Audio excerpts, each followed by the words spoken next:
Hey everyone, we are live on the Overland podcast. Thank you for joining us. My name is Joey. They call me the professor. I'm here with my personal mechanic, Tony. Who Tony, anytime I have anything wrong with my FJ, he figures how to work on Toyotas. And I'm here for you, bro. I appreciate you. Yeah. It's been a lot of YouTube for us in the past, figuring out how to put front end parts on and different things like that. And I just want to let you know, thank you. I Yeah. appreciate you. Yeah. No problem. Anytime. Well, I'm recovering from a weekend trip of backpacking. My wife and I just walked 26 miles over On 3 days, purpose? over seven I was just saying, mountains. Yeah. why would you do that? On Uh, purpose? we had to hitchhike around control burns. We crossed over 40 water crossings, Oh but my it gosh. was amazing weather. Nights around the fire were great. And anyway, my feet hurt, my back hurts, but we're back at it. So here we are. But I am excited about our guest this evening Yes, as we sir. do this live show. So if you're watching or listening, we will be live. You can join in with your questions and comments.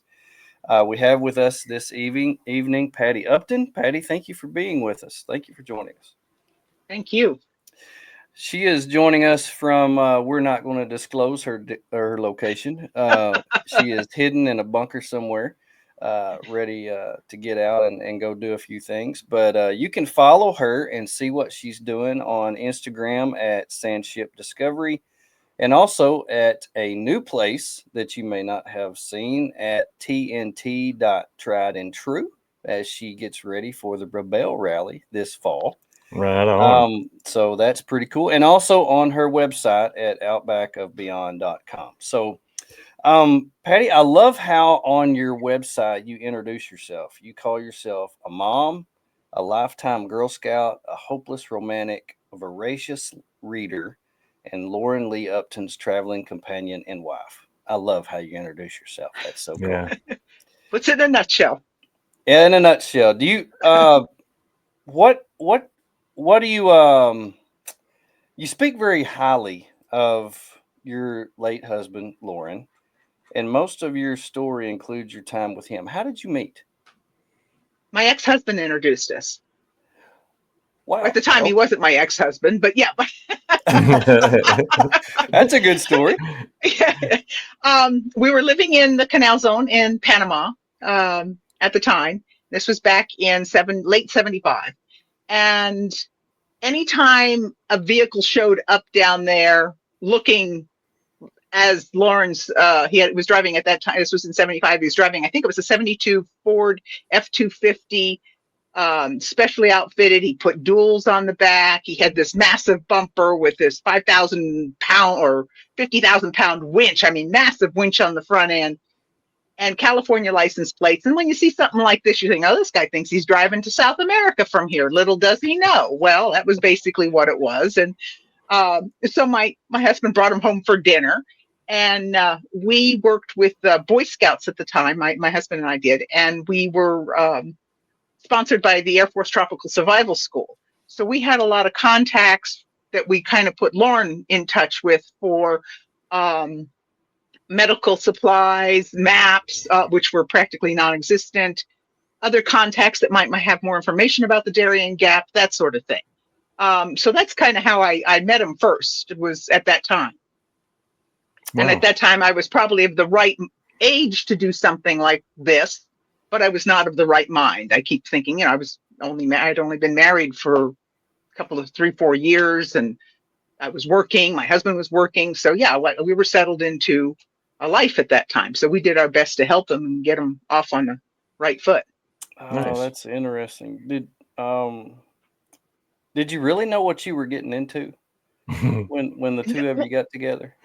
Well, I had done some reading of Lawrence journals from his past trips, and I had read the British had gone through from in the '70s, '72, '73, '74, '74. I probably have it here somewhere. With whenever the Range Rovers came out, the year the Range Rovers came out is when the British went through. They were going to show off how great the Range Rovers were, and they were doing this trip from Alaska to Tierra del Fuego. And they got to the Darien Gap and they found out that the Range Rovers weren't going to do that well. And they actually airlifted a secondhand Land Rover in. And that's what helped them get through. So it was one of those things I've read about. I'd seen a little film about it. So I knew of it. I knew from people that I'd helped in my earlier years when I was still living at home. I'd met some young backpackers that came through, and they stayed with us for a few days, and they were backpacking through. So effectively, we took care of their vehicle. They had a vehicle they had driven down to Panama, but they were going to backpack through the jungle and then come back to Panama, take their vehicle, and drive back to the States. So I mean, I'd helped another man back in early 70s on a bicycle that wanted to go through the Darien Gap.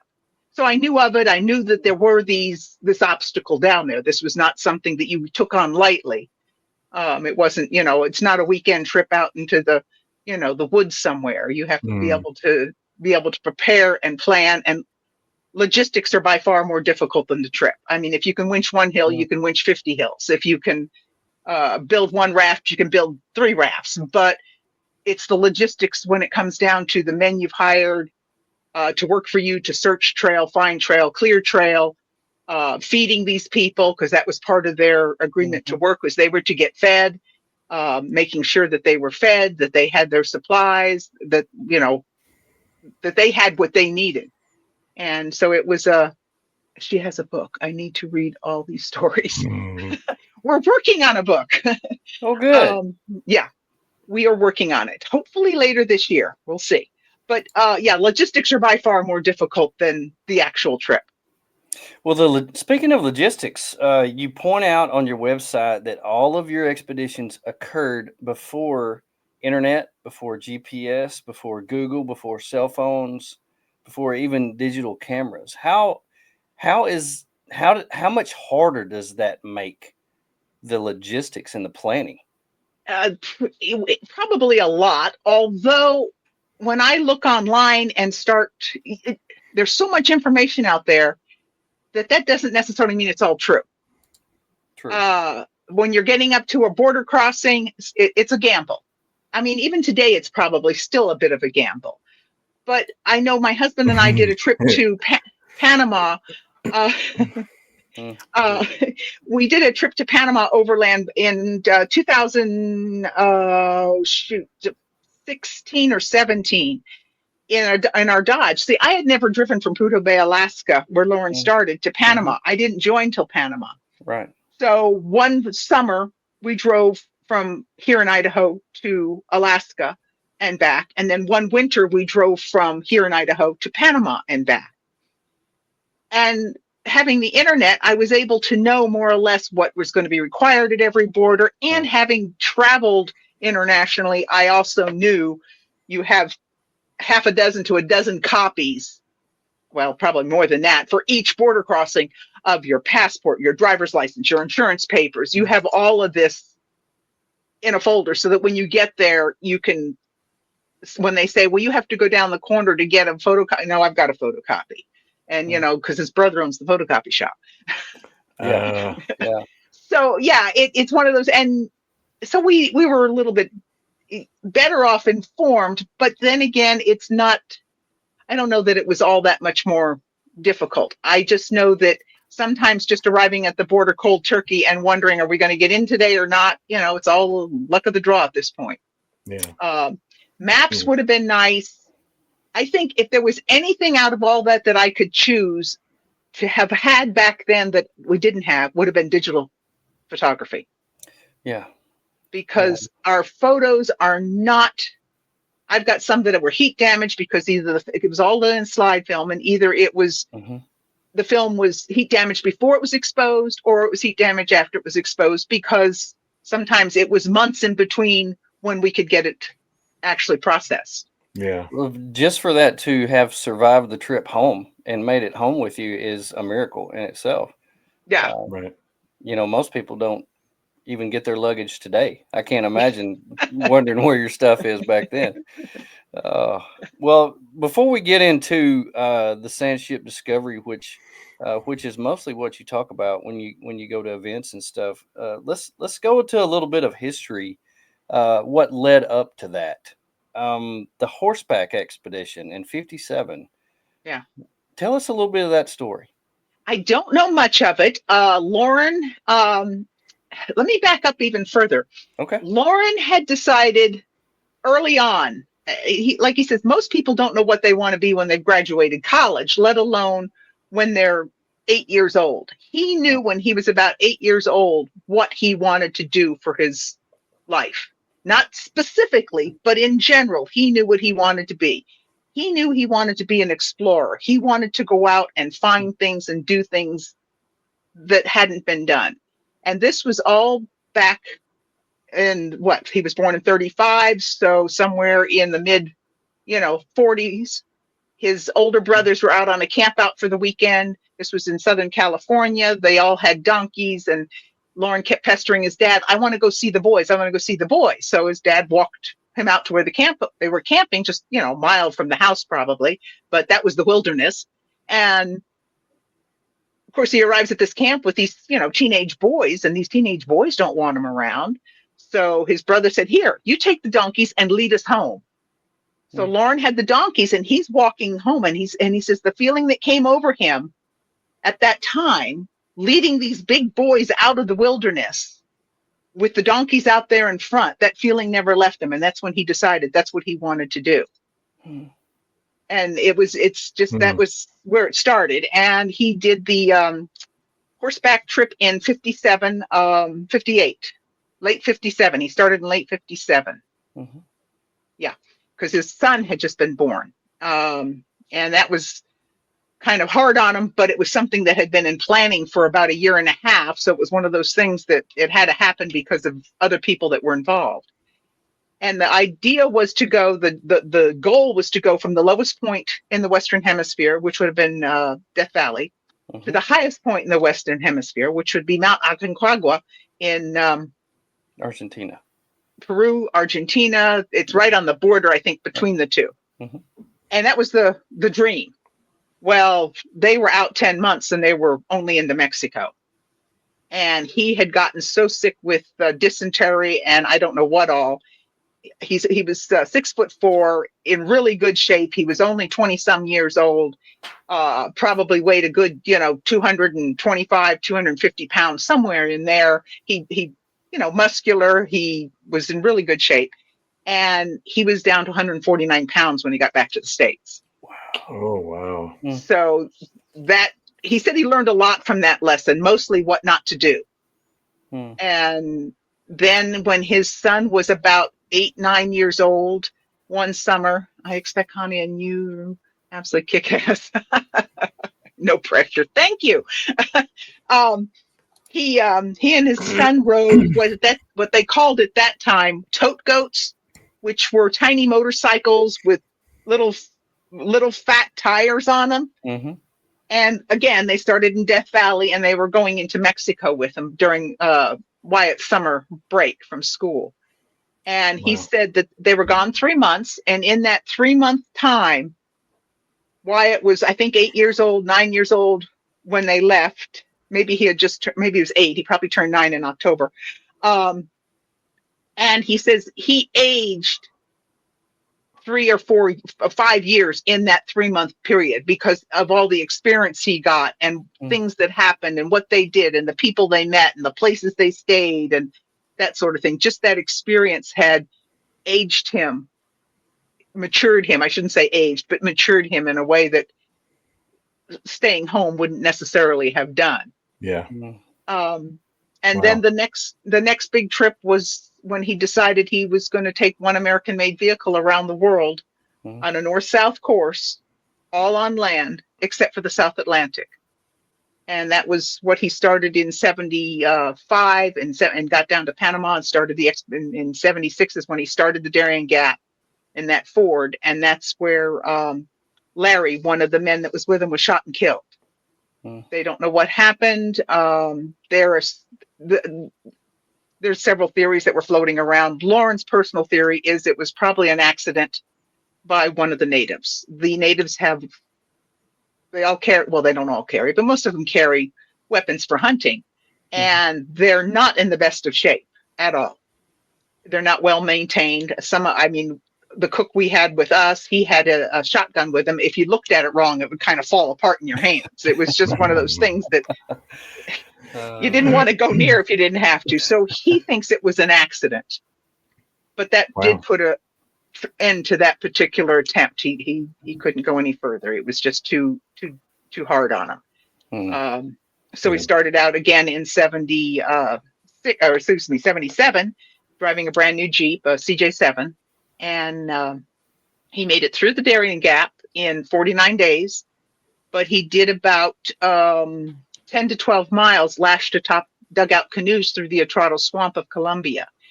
And it was not an all land crossing, but the rains were coming and he wanted to get out. He didn't want to get stuck in the swamps during the rainy season. And that point became moot several weeks later because he lost that Jeep over a 300-foot embankment in the Ecuadorian Andes. Everyone on board was fine. It was a soft top. The top was ripped off, so everyone kind of was thrown free as it rolled, end for end down this embankment. And Lawrence says, as he watched the headlights roll end for end, he was planning his next trip. My goodness. He started in 79 with another brand new Jeep, that time a CJ5, and got down into Panama. And this was 75, or excuse me, 85, 75, 77, 79. There we go. And Mark Smith, I don't know if you're familiar with Mark Smith and the Jeepers Jamboree out of California. He and I think they had 4 vehicles, were coming up from the tip of South America going north. And they went through the Darien Gap just a few weeks before Lauren did. And so when Lauren got down there, he had a practical freeway. They went through there with chainsaws and crews of 20 men. And it was great. He says all he had to do was winch hills that had to be winched. He did hardly any clearing. Got to the Colombian border, just over the Colombian border, and a Colombian park official said he needed permission to go through the park. And Lawrence says, what do you mean I need permission? I mean, what's going on? He said, no, you need permission. Lawrence says, okay, what do I have to do to get permission? He said, we have to go to Bogota. And again, like we were talking earlier, this is not an easy thing. He's out in the middle of literally nowhere, calls a halt to the expedition. Men are on the payroll. He leaves. It was an 11-day round trip for him to go to Bogota. It was by walking boat, bigger boat, bus, and bigger bus to Bogota. They walked in the door, gave him the permission in 2 seconds, walked out, repeated his steps, and got back to the Jeep. We tried to find the park official on his way upriver, and they said he wasn't there. Got back to the Jeep, and he says, we're going to move. Rainy season's coming. We got to get out of here. And that afternoon or the next day, the park official showed up and says, you can't go. He says, I got the permission right here. I'll show it to you when I get to the top of the hill. They were winching. And he says, no. And Lawrence says, when I get there, I'll show it to you. So they showed him the paper. And he says, no, it's no good. It's no good. Lawrence says, what do you mean it's no good? And about then's when it dawned on Lauren, the guy wanted a payoff. Well, if he had negotiated a payoff 11 days before, they probably could have handled it. But the fact that the man told him that he needed permission, therefore Lauren went and got the permission. So at that point, Lauren was very upset, and he says, it's going to take more than you and your gun to stop me. I said, okay. Came back the next day with more men and more guns. So point was taken, and Lauren, that Jeep was left cabled to a tree on the Cocorica River. And Wow. That's so disturbing, and I've read enough books by Graham Bell about South American and South African travel, going from border to border, knowing how much of an issue it is, and I just can't imagine back then having to go through that. But you keep bringing up this term, the Darien Gap, and for those who do not know, explain what that is. It's one of the few places in this world where there's 2 countries that touch, Panama and Colombia. And there's no other countries, of course, that border either one of them. They're surrounded by water after that, that you can't drive to. in just about every country that is bordering another country, there's a way to drive to that country. It may not be the best road. It may not be the most convenient road. It may not be a road in our sense of the definition of road, but it's drivable. The Darien Gap, there's nothing. You get down to the town of Yavisa in Panama, and the Pan American Highway stops. And even at that point, it's loosely called a highway. I mean, it's paved now all the way down to Yavisa, which it wasn't when we did it in '85. It was 179 miles, and that took the better part of 10 hours to drive. Wow. So now there is a road all the way down to Yavisa, and then there's a river, and that's it. There's no more roads. We clocked it at 125 miles at the direction we did. Other people say it's about 80 some miles. But our goal was to remain entirely on land. We would cross rivers, but we'd never travel up or down.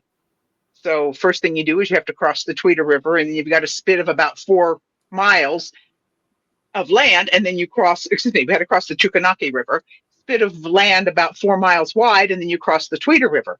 Some of the expeditions that go down there, they'll go down to the Chucanaque, and then they'll boat around that 4 mile spit of land because it's just 4 miles, and then go up the Tweeder River and start at the village of Pinogana and go on from there. Well, that's not necessarily all land. Our goal was, we came to a river, we crossed it, we didn't travel up or down it to avoid anything. Mm-hmm.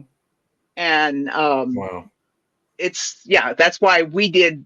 Our odometer told us we had 125 miles and we came out at the village of Rio Sucio, which no other expedition had done. They came out on the Atrado River, and most of them then went by boat up some rivers to find dry land further. It would have been further east at that point. I'm trying to picture the map in my mind, but I think it would have been further east towards the Atlantic.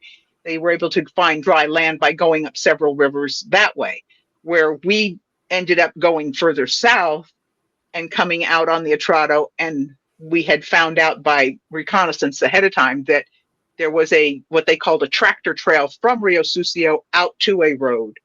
And that road was 38 miles, and that took us 10 hours to drive. It was so bad. It was just there'd been no vehicle. There'd been no vehicle in that village at all at the time we arrived with the Discovery. They sent the kids out of school to come down and watch us cross the river because there had never been a vehicle there. There'd been tractors, but never a vehicle. Wow. So this was in 1984, right? When you went down with the Discovery? Right. He started it at Prudhoe Bay, Alaska, June 15th, 1984. He got to Panama late October of 84. And a mutual friend says, "Hey, that guy's back." I had not seen or heard from him since 1977. So I said, "Who?" And he says, "The one that wanted to go through the Darien Gap." I says, "Oh, okay." So I went out and saw him. He was staying at the Jeep Club, the Isthmian Four-Wheeler Jeep Club.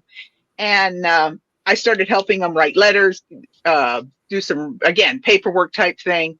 And I would love that. If you've got a contact with Jeep, let me know. Rick wants to know when you're going to make the trip again. You pay, I'm going. I would. I seriously would. I'm not paying again. I forget where I was. Anyway, so in 84. So in 85, dry season, the only time you can really cross this area is dry season, which is December, January, February, maybe into March.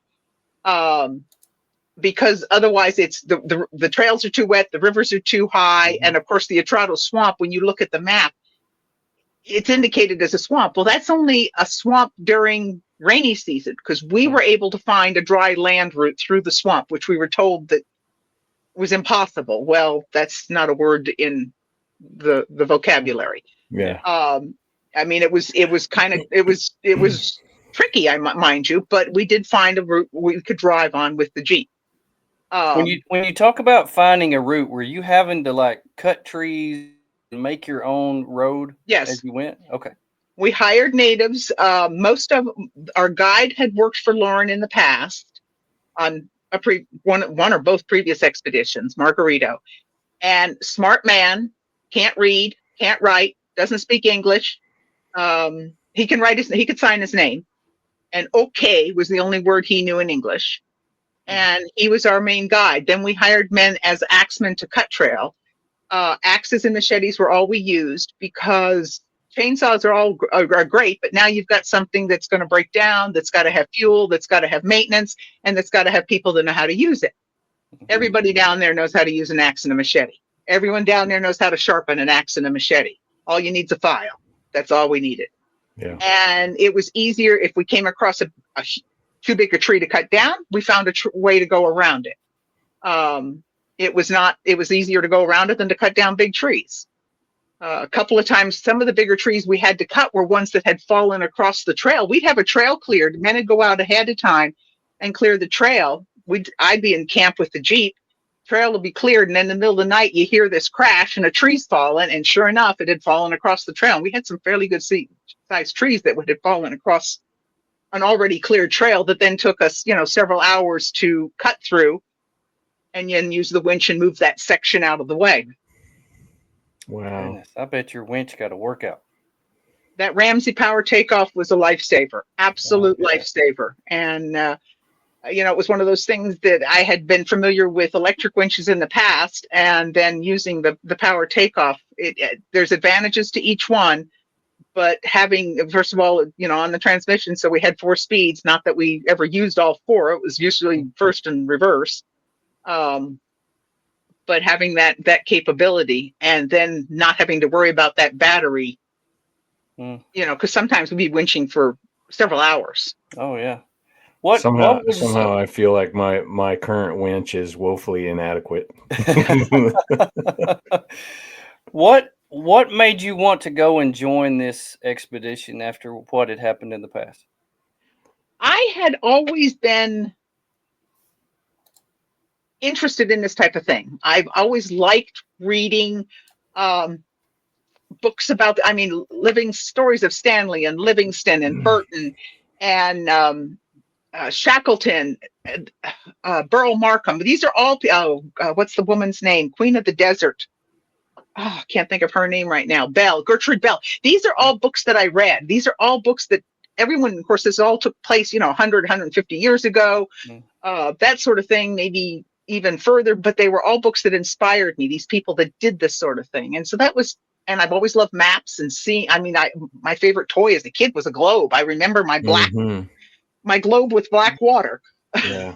Yeah. Yeah, I really enjoyed a globe when I was a kid. Like there was one in the library that I would just go and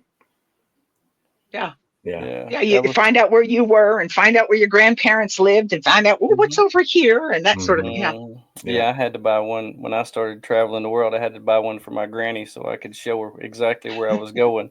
That's the only way she could figure it out. Yeah. What was his reaction when you told him you wanted to come down there and join him? I Or did you just show up? No, I was in Panama. I was in Panama at the time, and I was working, and I actually arranged for someone. I actually arranged for someone to be at my job for 30 days. I took leave without pay, because I knew that if I said I wanted to go, I had to go. It had to be a near death that would have to keep me out of that seat the day he pulled out. Lauren was the type of person that you do what you say and you say what you do. You're only as good as your word. So I knew this from Lauren, that I couldn't say, I'll go as your photographer, and then 6 weeks later or something, when we're getting ready to leave, I could say, and you know what, I forgot I got this appointment, I can't go. I just couldn't do that. So I had to make sure everything was absolutely perfect, that I had everything lined out so that when the time came, there was going to be no problem with me going. And I had that already kind of worked out. And then I said, I am going to go with you as your photographer, because he was looking for a photographer. And how these trips were funded by a carpenter and a secretary. By you? Yeah. Yeah. Self-funded. No sponsorships back then, huh?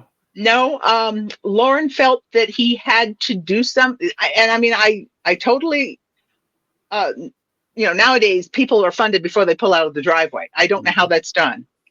I'm having trouble with that. I've always had trouble with that. Lauren's philosophy was he had to do something to prove himself before he would ask someone to fund him. After we did the Darien Gap, we had that done. So when we got to South America, I wrote a lot of letters to a lot of Ramsey, and I don't think, oh, maybe Ramsey didn't get one then, but I know that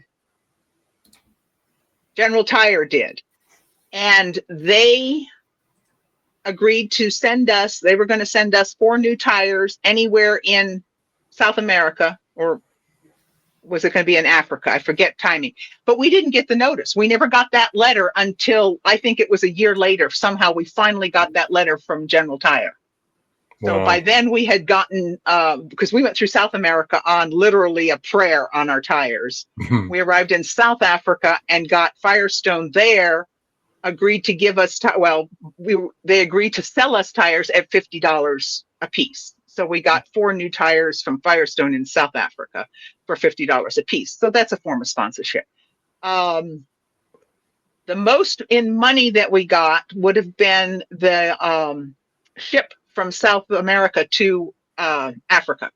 That was one that was probably, it probably saved us in the neighborhood of $6,000 at that time, because number one, the cost of shipping the Jeep to Africa, flying the 2 of us to Africa, and then us being without the house for 30 days, whether it would be in South America or South Africa, we were not going to have our home.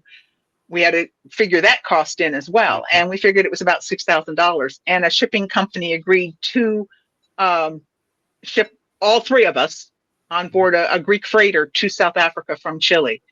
And we had to pay about $700, $900 or something for our food. Did you? Wow. What happened to the rest of your crew during when you went from South America to Africa? Well, these were all people that lived there in the Darien Gap. These were all locals that were hired from the village nearby, type of thing. Okay. They were not. Yeah. When we got to Rio Sucio, we had to go to, which was technically the end of the gap for us. That's where we found what we considered a road. The men we paid the men money, paid the men boat fare to go downriver to meet us in Turbo, which is a bigger town by far. And we would drive there and meet them. And at that point, when we got to Turbo, we then paid all the men off, and they all went back to their villages. Okay. Did you pick up a new crew when you got to Africa? No, Africa was strictly the 2 of us. That one was, Africa, there's a road. Yeah. Yarla. Yeah, Africa, there's a road. But again, it's not a road necessarily it's a very wide definition of a road. Right.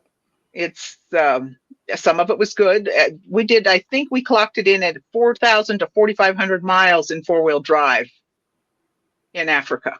And that was over a period of about 6 months. Wow.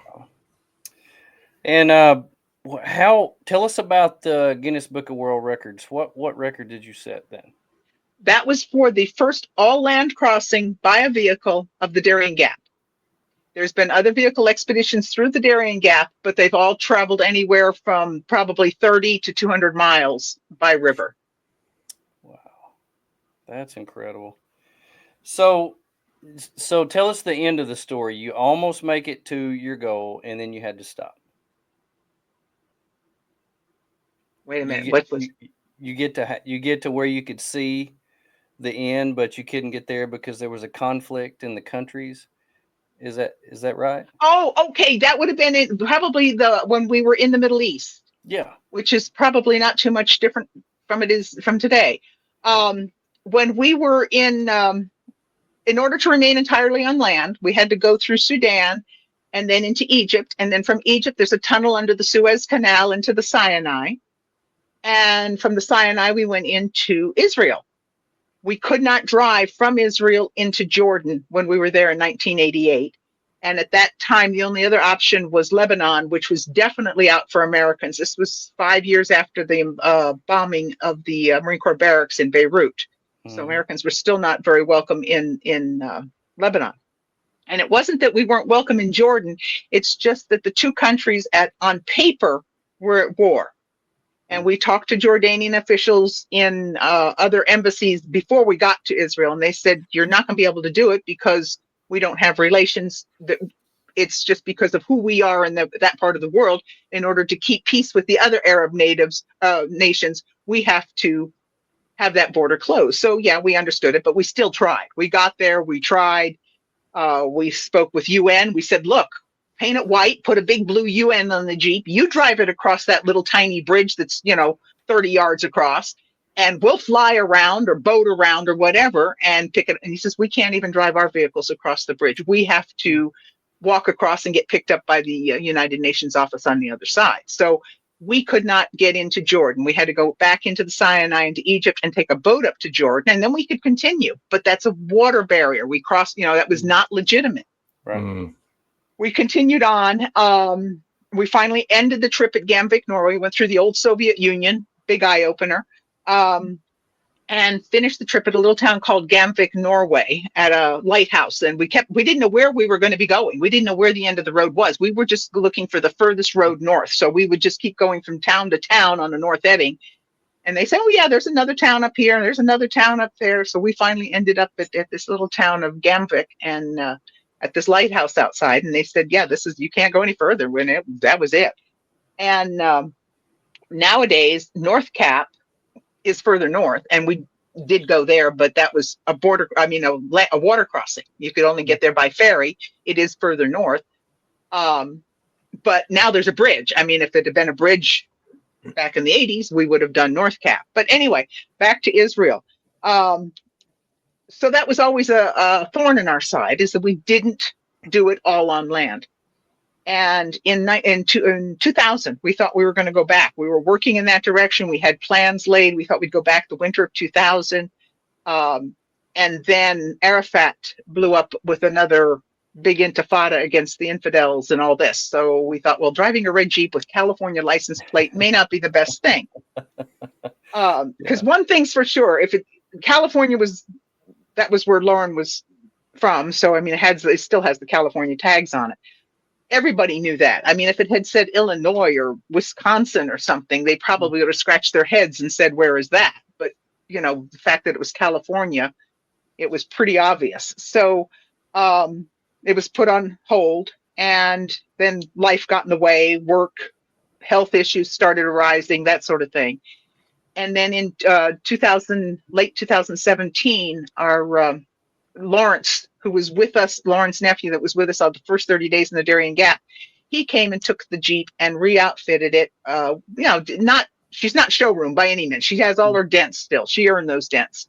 But new coat of paint, little bit of Bondo where the rust was really bad, new brakes, thank God, new wiring harness, things that she really needed. So we were going to go in late 2018. And our boss at the time, in late 2017, he says, no. He said, you need to go sooner rather than later. He would only see Lauren about every 4 or 5 months, because we took care of a home of his up here. So he wasn't here all the time. So he could see Lauren's health decline more than I could, being around him constantly. He says, you've got to go sooner rather than later. He says, I will put up all money for your trip to Israel as far as transportation costs. So he paid all transportation costs of the Sandship Discovery from Washington State to Israel and back again. And then our airfare round trip to Israel and back. That's cool. Wow. And so on May 3rd, 2018, we drove from a road we were on in Israel, just outside the town of Eilat, across the border, the Yitzhak-Rivin border, to a road we were on in Jordan. It's called Airport Street, and made a U-turn and came back, right back through the borders again and back into Israel. That's so neat. Was there moments that you didn't think that you would make it on this trip? Oh, yes. I think there were two. The first was they were actually both in Sudan, come to think of it. I had come down with malaria and didn't know what it was. I was just very, very sick. And we weren't in Khartoum yet. We were still out in the open desert headed towards Khartoum. And the only way I know what happened is I've read Lauren's journals, because I was out of it. I was running such a high fever. The inside of the Jeep, he had it made up so we could sleep inside. It was not comfortable, but and during the Darien Gap, I slept inside the whole time because it was primo conditions for me. 2 people in there is a little tight. So even in Africa, we slept outside a lot, but he could make up the bed in the inside and still drive. So he would drive and I was laying on the bed inside. And we had stopped at a Greek construction camp, and they had said, go to their head office in Khartoum. They'll know what to do. And they gave him a business card for their head office. So when he arrived in Khartoum, he saw a park with shade trees, because this was quite warm, parked under the shade trees, and got a taxi cab and says, look, I need you to take me to this address, but I need you to wait for me at that address because I don't know where my car's parked. I said, okay. So he took him to the Greek office, and he went up and talked to the man. They came down and talked to the taxi driver. Taxi driver said where Lauren had left the Jeep. They said, okay, we've got it from here, paid off the taxi driver. He says, she needs to get to the hospital. So they took Lauren back to the Jeep, got me to the hospital, and it was diagnosed as malaria and amoebic dysentery. And they admitted me. And it was later that day or the next day when my fever finally broke and I was semi-lucid. And I was in there for, I think, 3 days in the hospital. Wow. And then released. And then a couple of weeks later, we were on our way north towards Egypt. And everything was fine for the first few 100 miles. But the further north we went, we had to go up the west bank of the Nile because the border on the east bank of the Nile is or was, I should say, under contention between Egypt and Sudan. They couldn't figure out where their border was. And we had a letter from the Egyptian consulate in Sudan, in Khartoum, stating that we had permission to cross the border from Sudan into Egypt on the West Bank. So we had to go up the West Bank, which was fine. And we always had the Nile River somewhere within a walking distance of us, not necessarily right next to us, but fairly close. This was late June, so it was rather warm, and it was our water supply, and we knew it flowed north. Our compass no longer worked, so we were down to Lauren using a pencil and looking at the sun and reading the shadows and trying to determine which way we were going, plus the river. And there was a rocky outcropping that came right down to the river's edge, and we couldn't get between the river and that rocky outcropping.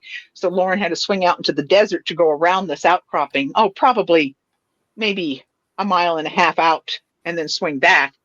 And we broke an axle shaft, and we had already used the spare shaft back in Central African Republic.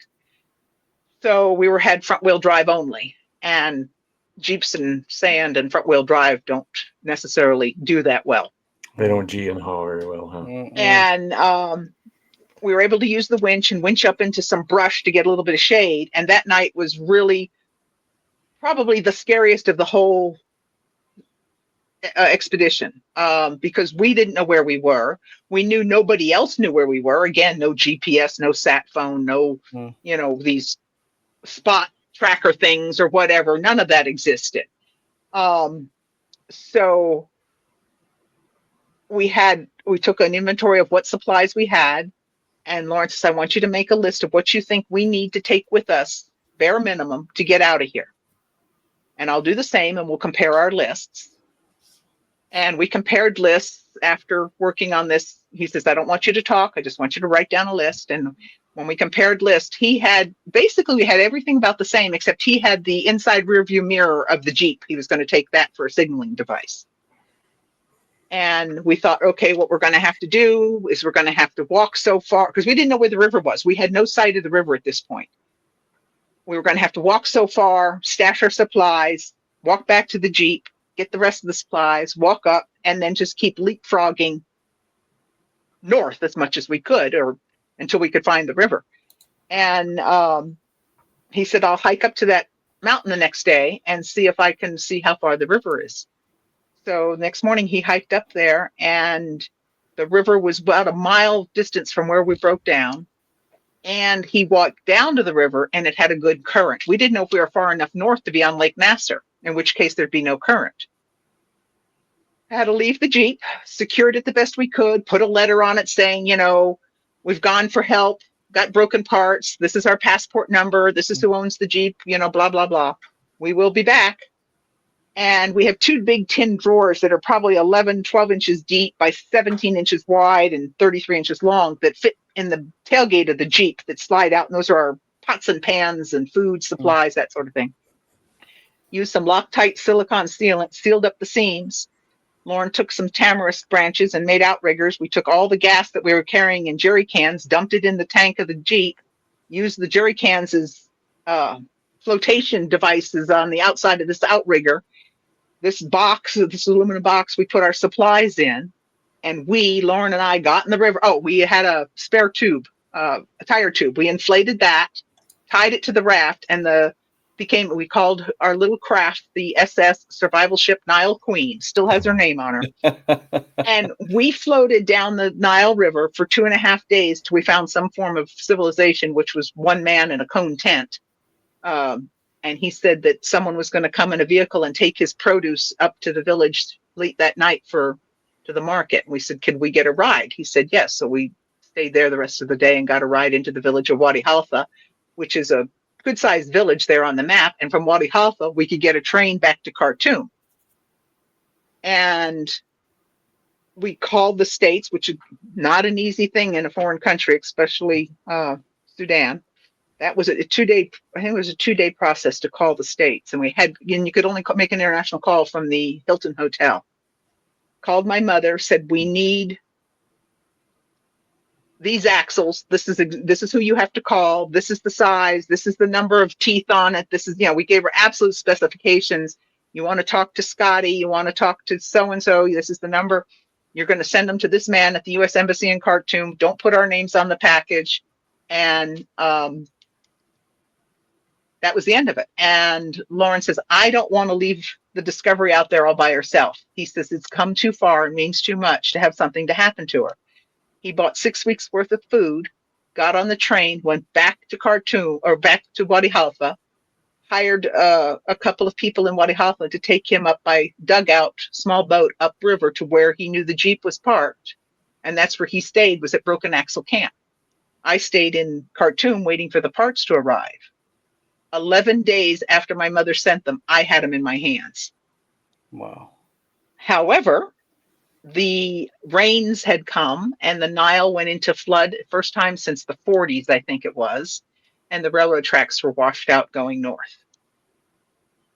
There was no way for me to get out I could take an international flight out of Khartoum, but that's all I could do. There was no other way for me to get out of Khartoum. I spent 2 weeks knocking on doors, government, police, NGOs, you name it. I talked to him and said, is there any way I can get to Wadi Halfa? And finally, it was through one of the NGOs. They said, we're flying relief supplies up.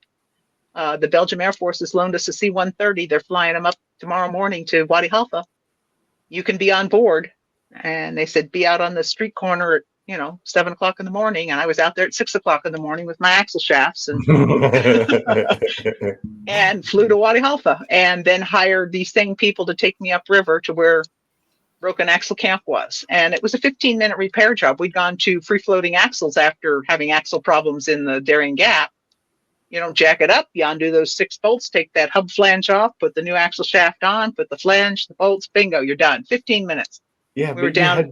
You had no way of communicating with him. No, absolutely none. He could tell the river was rising and he could see that it now looked like chocolate milk. So he knew that there was something up, that he didn't know the railroad tracks were washed out, but he knew something was definitely not right. He just didn't know what it was. And of course, I had no way of letting him know that, everything's fine. I got him. I just can't get out of Dodge. Right. That's just... How the society we live in today, we've become so dependent on communication, quick, right now communication. Oh, yeah. You guys are weeks away from each other and have no idea.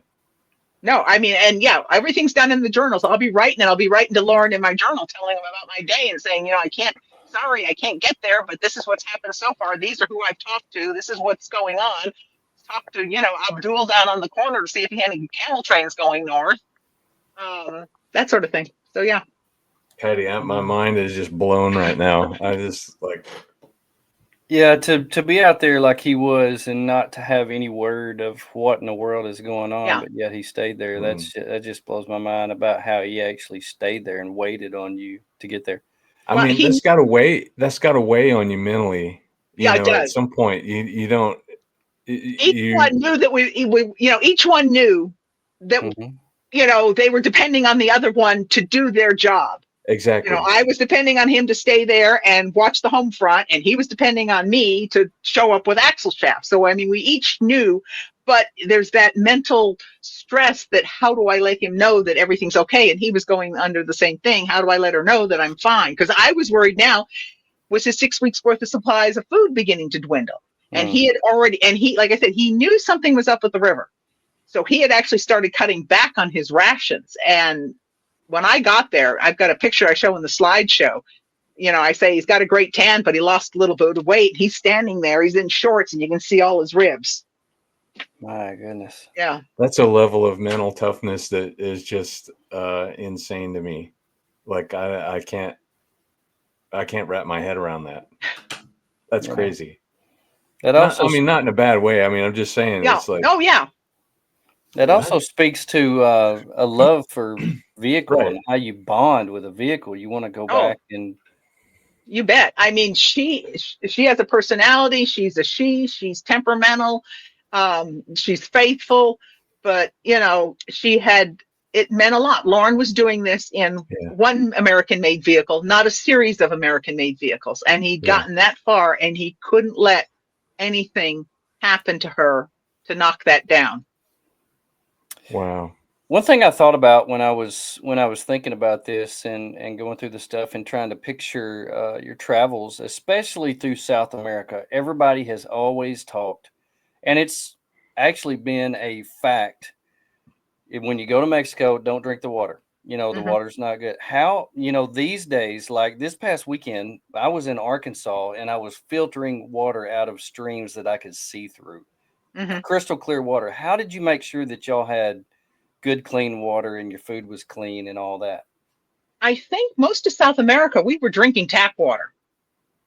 Wow. I can't say that when I went to Mexico with Lauren in 17, I think it was, we bought bottled water. I don't know what he did through Central America. Once we got to South America, we usually filled up a 5-gallon jug at a gas station. And that was our drinking water. And if we had tea, I did boil it, but we still, drank the water. Now, in Africa, we boiled it or we pilled it. We still had halazone pills from the Darien Gap, and we would pill it. And then when we got to Wadi Halfa, after we broke down, we ran out of our halazone pills, and we had no way of purifying our water when we were staying in this little thing they called a hotel. When you both trust that you do what you say you will do, I'm sure that helps. Yes. With another person you both know, you rely on each other. True, very true. But we were sitting there on our beds, if you want to call them that, and we had to drink the water that they had at the hotel, which was in crocks that was brought up from the Nile River and just put into these crocks. And the crocks, of course, allow the water to cool through evaporation through the pores of these clay crocks. So the water was nice and cool. It just looked like weak tea because that was the color of the water. And we sat there and we had white enamel cups and we're looking at it thinking, okay, we got to do this because we need the drink. And we did. Yeah. And I mean, we had no problems, but I mean, it's not to say that, it was probably the best thing to do. But again, when you don't have a way of purifying it, that was it. Well, we mentioned earlier that in doing this, you set a Guinness World Record. How did the public and the media react to your accomplishment when you got back? How did you let them know what you'd done? No, we really didn't. I mean, we did some newspaper interviews, that sort of thing. I wrote a magazine article. There really wasn't that big a nothing over it. I've had more in the past 2 years because I've made a point of getting out there and going to overland shows and expos and Jeep shows and Jeep rallies, that sort of thing, and doing slide presentations, showing the Jeep, telling about, showing them how the bed makes up, showing them underneath the hood where he's got the shovel stored and the axe stored, and all these things, the places that he's tucked stuff in around the engine compartment. So I mean, being able to see the slideshow and then go over and look at the Jeep and put hands on and have them, and people can sit in it. This is another thing. I'm not worried about you people sitting in my Jeep. It's not going to hurt anything. Crap. Someone says, can we touch her? Can we open? Yeah, open the doors, look inside, sit in there if you want to. Yeah. So it's only been in the last 2 years, and it was something that Lauren and I talked about doing. But with his health that got very bad there the last few years, he says, well, when we retire, this is what we'll do. Well, he was also saying, he didn't want me to quit. He says, you got to keep working. You need to keep working. So I kept working right up until literally a month before he passed. I was taking care of him almost full time and working. And I just had to, I finally told the boss in July 4th, and Lauren passed in August. I said, I can't do it anymore. I can't do both. I'm cheating both of you right now because I can't give both of you what you need. And I said, I've got to quit. And he totally understood, which was, we had a great boss. He's family. Yeah. Well, that's totally different. Now today when people do things like this, you can follow every step that they make. And, right. So to be able to hear what you did completely after the fact, and you remember so many details about it. It's good that you kept journals so that you can remember everything, all the places and times and stuff. So that's incredible. Now your husband, Lauren, he passed away in 2022. How do you want everybody to remember him? I would say he would want them to remember him as somebody who said what he was going to do and did what he said he was going to do. Honorable, a man, not a handshake, your word. A handshake's okay, but it's your word that's going to do it. Yeah. Look a man in the eye and tell him, and that's what works. Yeah. Well, most people know you from going around and attending events, sharing your story, doing classes, and telling stuff like that. You do that. You mentioned earlier that you're going to be going to Overland Expo West here in just a month or so. Now you're embarking on a new challenge, the Rebelle Rally. Are you excited about this? Apprehensive, yes. Excited, yes. Scared, definitely. All of the above. Yeah. It's one of those things that, again, I feel prepared in that I am going to see it through. One way or the other, we'll compete. We'll do it. There's no question there. How bad we're going to be at it or how good we're going to be at it will be seen on the last day. Yeah. Right. Tell us about your partner, Connie Rodman.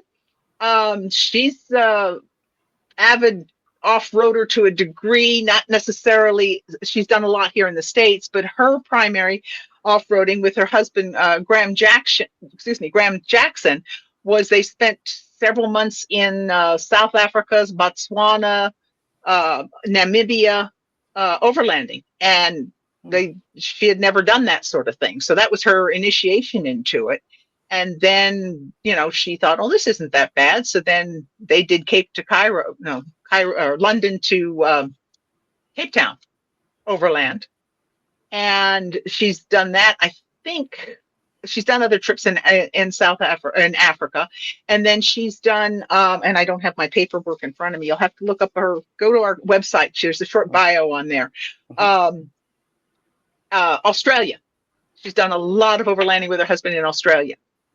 That's where I'm going to rely on her dune driving experiences from there. Have you ever done anything like a race before?